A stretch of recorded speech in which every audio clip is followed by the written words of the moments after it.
Music is something that people hear every single day on various different platforms in the media. We hear music through TV, radio, social media, live in concert, and many other ways every day. In the early days of music, the main focus was on beauty and sex appeal, especially for female artists. People were more worried about what you looked like versus what you sounded like. This created stereotypes for women in the music industry. For example, female country artists were looked at as temptresses who were victims of cheating men. Due to these stereotypes, women were not listened to as much. During the pre-rock and roll era, 1/3 of singles on the charts were by women. By 1985, this number dropped to only about 8% overall. Now, in a recent study, men outnumber women in hit songs on the top charts, and men also receive more airplay. In today's music, we have had many women break out of these stereotypical holds, though the numbers say they can't be as successful as men. Adele's 21 album holds the Guinness World Record for longest-running #1 album by a female in the US and the UK. Lady Gaga has brought change to the music industry by showing that it is okay to embrace who you are, no matter what anyone says, and also runs her own Born This Way foundation to empower the youth as a whole. Taylor Swift is the first woman to win the Grammy for Artist of the Year twice at the age of only 27, and her 1989 tour was the highest-grossing tour of the decade. Beyoncé is the most nominated woman in Grammy history and brings diversity to the industry, along with a sense of female empowerment. Though these stereotypes are put in place for women in music, they are still able to break the boundaries and be successful. One aspect of entertainment that might not seem on the surface to its audience members as having an issue of gender disparity is the arts, but more specifically dance. Most people in the audiences of shows are women and gay men. This happens because straight men are not supposed to or encouraged to be in the audiences at these shows. For theater, both men and women are almost equally represented in careers like screenwriters and playwrights, but the ones who usually receive the most accolades in those fields are the men. The ratio of female to male dancers in the field are 14,000 to 3,000, which means that there is almost 5 times as many females than there are males. In partner dances, men are usually the leads and women are follows. This has been the norm in dance and still continues today. One way this is changing in today's dance world is because choreographers want to have same-sex partners like 2 men or 2 women, and some want to break the gender norms by having a female lead and a male follow. 2 styles of dance that have broken gender roles is ballet and modern. Ballet is almost always choreographed by men, but danced predominantly by women. When men do dance ballet, their sexuality is usually questioned because of the attire they are wearing, which is a leotard and tights, and because of the feminine nature of ballet. One male who has overcome this is Mikhail Baryshnikov. Viewed as one of the greatest ballet dancers in history, married a woman, and as an immigrant created great success for himself. Another dancer is Misty Copeland. She is the first African-American principal of ballet soloist at American Ballet Theater. She overcame adversity to become a face recognized across the globe for more than just dance in a society that is favorable to white ballerinas because only 10% of the population of dancers are African American. Lastly, the most acceptable form of dance for men is modern dance, predominantly choreographed by men from mostly other men and some women. It gives men a more athletic role in dance than the other genres, and in modern dance, the audience sees more of the same gender partnering, the resistance to male leads, and genders being equally depicted in their roles in the dance. So now, let's take a dive into the world of sports. When you think of athletes, who pops into your head?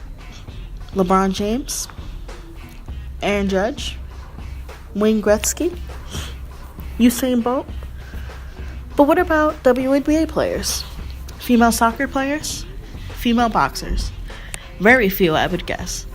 One of the biggest problems in media today is the representation of women and their achievements in the sports world. Media coverage of women's sports have puzzled many over the past few decades. Out of all athletes, almost half of them are females. Historically, women in sports were not common.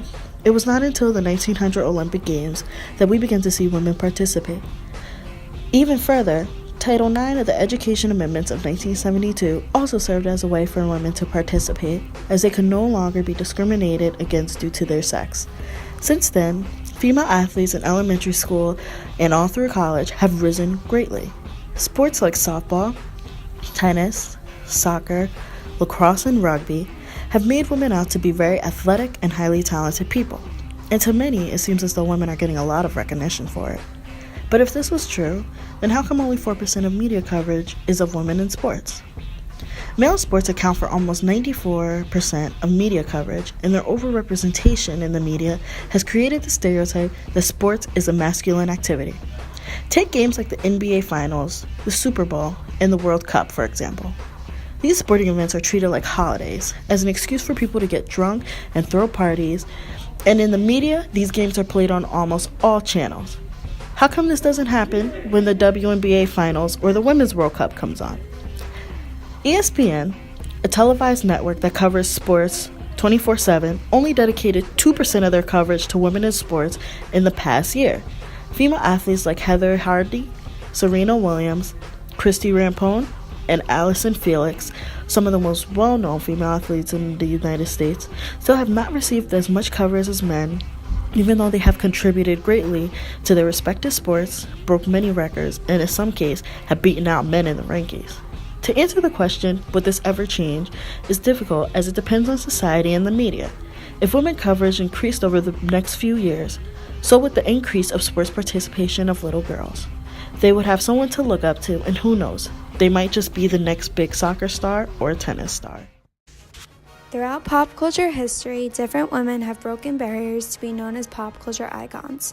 At the start of its birth, women portrayed in pop culture were pressured to be the perfect women. In the 1950s, actors and pop culture icons Audrey Hepburn and Marilyn Monroe broke different barriers to become one of the most known women of that time. Audrey Hepburn was the first to make a female fashion statement with pants and flat shoes. Her trending style made fashion more popular and let women experiment with their wardrobe than ever before. Marilyn Monroe's confident attitude and over-the-top style made her one of the top actresses of her day. Both Monroe and Hepburn were working actresses before the 1964 Civil Rights Act that outlawed discrimination based on sex and race. They faced a huge pay gap between their actor counterparts before they became one of the most popular actresses of the Golden Age. Today, women in our society have become stronger and more independent than ever. Pop culture icons today are multi-million-dollar women who have succeeded in business due to their strength and their need to never give up. From the start of her career, Kim Kardashian turned from a reality TV star to a business mogul. Her different business ventures, including her app and her cosmetics line, has made her one of the most richest women in Hollywood. Raised on the south side of Chicago, Michelle Obama is one of the most intelligent women of today.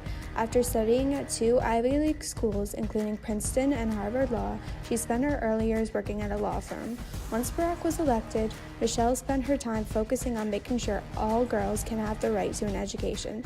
Barack and Michelle created Let Girls Learn to address the range of challenges preventing adolescent girls from attaining a quality education that empowers them to reach their full potential.